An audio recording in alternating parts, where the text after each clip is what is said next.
जय माँ जालपा। दोस्तों, आज हम एक बहुत महत्वपूर्ण टॉपिक पे बात करेंगे। इसके ऊपर पूरी कुंडली निर्धारित होती है। पूरी कुंडली की कैलकुलेशन योग कारक ग्रह और मारक ग्रह पर टिकी होती है। दोस्तों, मैंने पहले की वीडियो में कहा था योग कारक ग्रह मारक बन सकता है, बट मारक ग्रह सदैव मारक ही रहता है जब तक उस पर कोई थ्योरी अप्लाई ना हो जाए। तो ये बात ध्यान देने योग्य है। आपके सामने स्क्रीन पर एक कुंडली है। ये एरिस लगन की कुंडली है, यानी मेष लगन की कुंडली है, क्योंकि इसमें एक नंबर लिखा है। ये कुंडली का पहला घर होता है जो आप स्वयं होते हो। इसमें एक लिखा हुआ है, तो एक नंबर का मालिक और 8 नंबर का मालिक सदैव मंगल होता है। 2 और 7 नंबर का मालिक शुक्र देवता होते हैं। 3 और 6 नंबर के मालिक बुध देवता होते हैं। 4 के मालिक चंद्र देव होते हैं। 5 के मालिक सूर्य देव होते हैं। 9 और 12 घर के मालिक बृहस्पति देवता होते हैं। 10 और 11 के मालिक शनि देव होते हैं।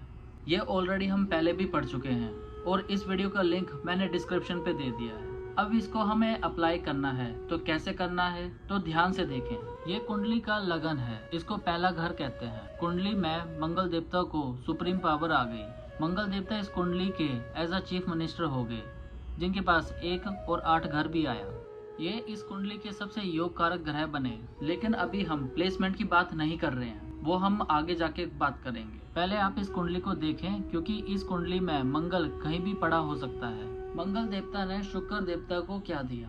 धर्म, कुटुंब और वाणी का डिपार्टमेंट दे दिया और दाम्पत्य सुख दे दिया। मैंने अपनी पिछली वीडियो में अष्टम टू अष्टम थ्योरी बताई थी। अगर आप उस थ्योरी को यहाँ अप्लाई करोगे तो वो थ्योरी पूरी तरह से यहाँ एप्लीकेबल है। 8 घर से 12वां घर, ये 7वां घर बना और लग्नेश को मंगल का एंटीपार्टी कहा जाता है, इसलिए शुक्र ग्रह इस कुंडली का मारक बन गया। 8वें घर से 8वां घर और उससे 12वां घर और लग्नेश का एंटीपार्टी हो गया, तो ये मारक ग्रह बन गया। शुक्र देवता इस कुंडली में कभी भी अच्छा फल नहीं देंगे, क्योंकि वो मारक ग्रह है।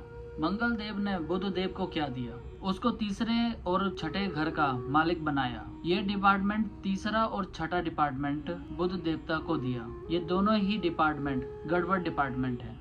तीसरे घर में ये छोटे भाई बहन, पराक्रम, अनसर्टेन मेहनत, छोटी यात्राएं, ये सारी चीजें करवाता है। छठा घर रोग, ऋण, दुर्घटना, मुकदमा, एक्सीडेंट, शत्रु और हाउस ऑफ कंपटीशन, ये सारी चीजें करवाता है। ये दोनों ही डिपार्टमेंट कोई नहीं चाहता अपनी कुंडली में, जितना कम हो उतना ही अच्छा। तो मंगल देव ने अपनी शत्रुता को निभाते हुए बुध ग्रह को दोनों ही डिपार्टमेंट बुरे दे दिए। तो बुध देवता मेष लगन की कुंडली में अति मारक ग्रह बन गए। बात करते हैं अब चंद्रमा देवता की और मंगल देवता की। ये दोनों आपस में ही अति मित्र हैं और एक ही पार्टी के हैं। अगर आप ध्यान से याद करोगे तो मैंने पहले की वीडियो में बताया था मित्र और शत्रु ग्रह के बारे में।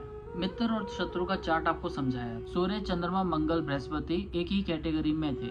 मंगल के साथ चंद्रमा अति मित्र है। मंगल देवता ने बहुत ही मेजर डिपार्टमेंट चंद्रमा देवता को दे दिया, सुख सुविधा का, क्योंकि ये 1 और 4 अति मित्र हैं। इसको हम एक एग्जाम्पल से समझते हैं। जैसे चीफ मिनिस्टर होता है, जब भी वो गद्दी पे बैठता है तो अपने मित्रों को अच्छा डिपार्टमेंट देता है और हमेशा अपने शत्रुओं को या अपने अपोजिशन को हमेशा बुरा डिपार्टमेंट देता है। इसलिए मंगल देव ने अपनी अति मित्रता को निभाते हुए चंद्रमा देव को सुख सुविधा, माता, गाड़ी, वाहन का डिपार्टमेंट दे दिया। मंगल देवता ने सूर्य देव को क्या दिया? सूर्य देव की राशि होती है 5 नंबर। इस घर का मालिक बना सूर्य देव। संतान, बुद्धि, अनसर्टेन गेन, रोमांस दे दिया। मंगल देवता ने ये सारी चीजें सूर्य देव को दे दी। त्रिकोण में एक जगह दे दी, 1, 5, 9 ये त्रिकोण हो गए। ये त्रिकोण में सूर्य देव को जगह दे दी। बात करते हैं बृहस्पति देवता की। बृहस्पति को मूल त्रिकोण राशि में जगह दे दी और साधारण राशि में भी। ये खर्च का डिपार्टमेंट है, बृहस्पति देव को दे दिया, क्योंकि इसकी मित्रता है बृहस्पति देव के साथ। वही मित्रता को निभाते हुए मंगल देव ने बृहस्पति देव को 9वें घर का मालिक बना दिया, खर्च का और व्यय का मालिक भी बनाया। ये भाग्य का डिपार्टमेंट है, ये कुंडली का त्रिकोण है, इसलिए इसे अच्छा माना जाता है। बट अभी हम प्लेसमेंट की बात नहीं करेंगे, इसकी बात हम बाद में करेंगे। अच्छा भी हो सकता है और बुरा भी हो सकता है। 9 और 12 बृहस्पति देव को 2 डिपार्टमेंट मिल गए। उसके बाद हम बात करते हैं शनि देव की। मंगल देवता ने शनि देव को क्या दिया? प्रोफेशन का डिपार्टमेंट दे दिया, लाभ का डिपार्टमेंट दे दिया। कर्म भी आप करवाओ और पैसा भी आप ही दो। मंगल देवता शनि देवता के अति शत्रु हैं। ये दोनों ही क्रूर ग्रह हैं। दोनों की क्रूरता होने की वजह से, दोनों के ही पास अच्छे डिपार्टमेंट होने की वजह से मंगल देवता लगन कुंडली में या मेष लगन की कुंडली में शनि देव एक सम ग्रह हो गए। सम ग्रह क्यों हो गए? दोनों के पास अच्छे डिपार्टमेंट है, लेकिन लग्नेश अति शत्रु है, तो शनि देव इस कुंडली में सम गिने जाएंगे। इस कुंडली में कारक ग्रह कितने बने? मंगल देव इसमें कारक बने, चंद्रमा देव इसमें कारक बने, सूर्य देव इसमें कारक बने, बृहस्पति देव इसमें कारक बने, शनि देवता इसमें सम ग्रह बने क्योंकि वो 10वें और 11वें घर के मालिक बने। और लग्नेश के अति शत्रु होने की वजह से उनको सम ग्रह की पद्धति प्राप्त हुई और अब इस कुंडली में शनि देव समता में ही रिजल्ट देंगे। लेकिन मित्रों, ये बात अधूरी है। जो बात मैंने अभी कही उसको सही ढंग से पूरा करने के लिए हमें प्लेसमेंट का पता होना बहुत ज्यादा जरूरी है। प्लेसमेंट रिजल्ट देने के काबिल कैसे बनेंगे, कैसे कारक और मारक बन जाता है, ये उसकी प्लेसमेंट डिसाइड करेगी। मान लीजिए मंगल को हमने कहा इस कुंडली में सबसे कारक है। अगर इसी कुंडली में मंगल चौथे घर पर पड़ा हो तो वही नीच का हो जाएगा। इस कुंडली में वो तबाही मचाने वाला हो जाएगा। कारण ये होगा कि वो इस कुंडली में मारक हो गया, क्योंकि वो इस कुंडली में कभी भी अच्छा रिजल्ट देने के काबिल नहीं रहेगा। कभी भी वो इस कुंडली में अच्छा रिजल्ट नहीं देगा। वैसे ही शनि देव इस कुंडली में सम ग्रह हो गए। शनि देव के पास बहुत अच्छे डिपार्टमेंट है। चीफ मिनिस्टर से उनकी बिल्कुल नहीं बनती, या लग्नेश मंगल अति शत्रु होने की वजह से इस कुंडली में शनि देव को सदैव क्षमता का रोल प्ले करेंगे। दोस्तों, तो ये हुई बात बेसिक की। अब अगला स्टेप मेजर स्टेप है। इसके आगे जो मेजर स्टेप है वही आपको समझना है। वही लोग समझ नहीं पाते हैं। क्यों नहीं समझ पाते हैं? मान लीजिए मैंने कहा मंगल इस कुंडली का सबसे कारक है।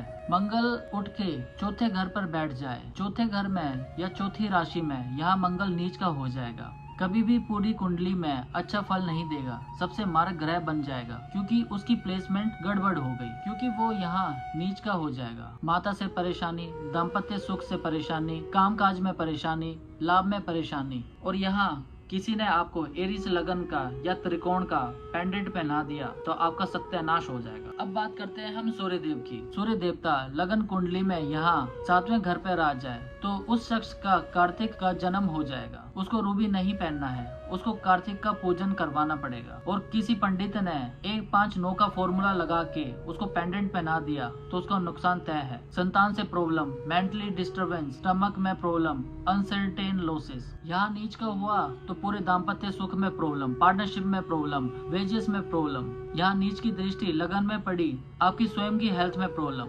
तो मतलब ये हुआ मित्रों, प्लेसमेंट मैटर करती है। अगर प्लेसमेंट गड़बड़ हो जाए तो ग्रह कभी भी अच्छा फल नहीं देंगे, वो अच्छा रिजल्ट देने के काबिल नहीं रह जाते। अगर मंगल देवता कुंडली में यहाँ बैठ जाए तो बुरा फल देंगे। कभी भी रतन गलती से मत पहन लेना। 8वें घर पे बैठते हैं तब भी सेम कंडीशन यही रहेगी, और 12वें घर पे बैठते हैं तब भी सेम कंडीशन यही रहेगी, वो मारक बन जाएगा। अगर पंडित जी ने उसको सबसे कारक ग्रह गिना तो मुसीबत आपके लिए शुरू हो जाएगी। अब बात करते हैं बृहस्पति देवता की। बृहस्पति देवता यहाँ आ जाए तो वो नीच के हो जाएंगे, कभी भी कामकाज में अच्छा रिजल्ट नहीं देने वाले, सदैव सिर्फ प्रॉब्लम ही देने वाले हैं। अगर बृहस्पति देवता यहाँ बैठ जाए, पिता को प्रॉब्लम देने वाले हो जाएंगे, भाग्य को भी प्रॉब्लम्स देंगे, काम जल्दी नहीं बनेंगे। यहाँ प्रॉब्लम निश्चित है, यहाँ वो कारक नहीं रहा। जब उसकी अंतरदशा चलेगी, जहाँ भी उसकी दृष्टि पड़ेगी वो वहाँ भी बुरा रिजल्ट देंगे। बृहस्पति की दृष्टि 5, 7, 9 पे मानी जाती है। बात करते हैं हम शुक्र देवता की। इस कुंडली में वो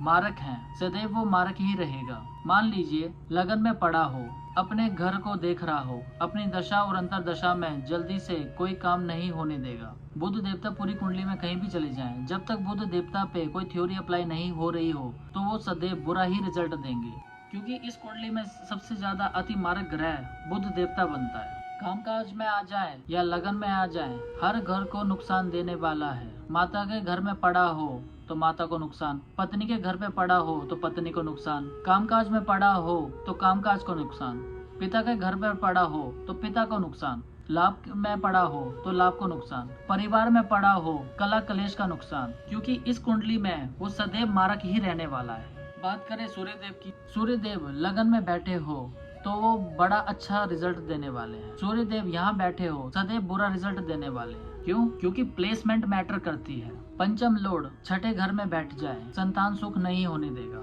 संतान होगी तो आपके लिए मुसीबत लेके आएगी, टेंशन, रोग, कर्जा लेके आएगी। सूर्य देव यहाँ बैठे हो तो जल्दी संतान नहीं होगी, अगर होगी तो वो खुद भी बीमारी में घिरी रहेगी और वो बीमारी में ही रहेगी। हर वो जगह जहाँ लड़ाई झगड़ा ऑब्स्टेकल, जहाँ पैसे देके छुड़ाने पड़े, आप उसको रूबी पहन के एक्टिवेट मत कर लेना। अगर सूर्य देव यहाँ बैठे हो ना तो आप कहीं के भी नहीं रहेंगे। सूर्य देव यहाँ पड़े हो औलाद से संबंधित प्रॉब्लम देंगे, तो कारक होते हुए भी अपनी प्लेसमेंट की वजह से वो मारक हो गए।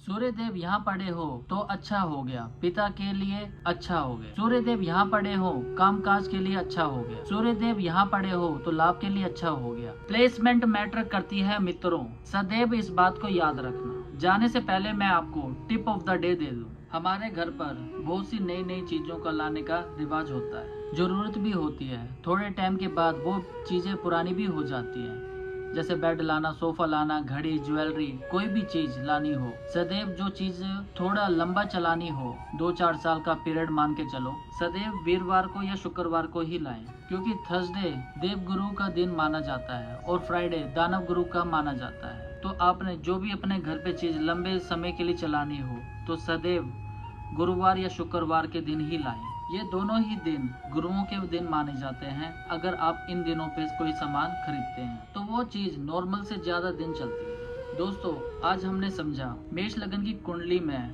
प्लेसमेंट बदलने की वजह से कारक ग्रह कितना बुरा रिजल्ट दे सकता है। इस बात को कैलकुलेशन करते समय सदैव ध्यान रखें। कारक ग्रह सदैव कारक नहीं रहता, मारक ग्रह सदैव मारक ही रहता है, जब तक उस पर कोई थ्योरी अप्लाई ना हो। उम्मीद करता हूँ आज की वीडियो आपको पसंद आई होगी। अगर आपको वीडियो पसंद आई है तो लाइक शेयर कमेंट जरूर करें और साथ ही साथ इस वीडियो को अपने दोस्तों के साथ जरूर शेयर करें और इस चैनल को सब्सक्राइब भी जरूर करें। जय माँ जाग।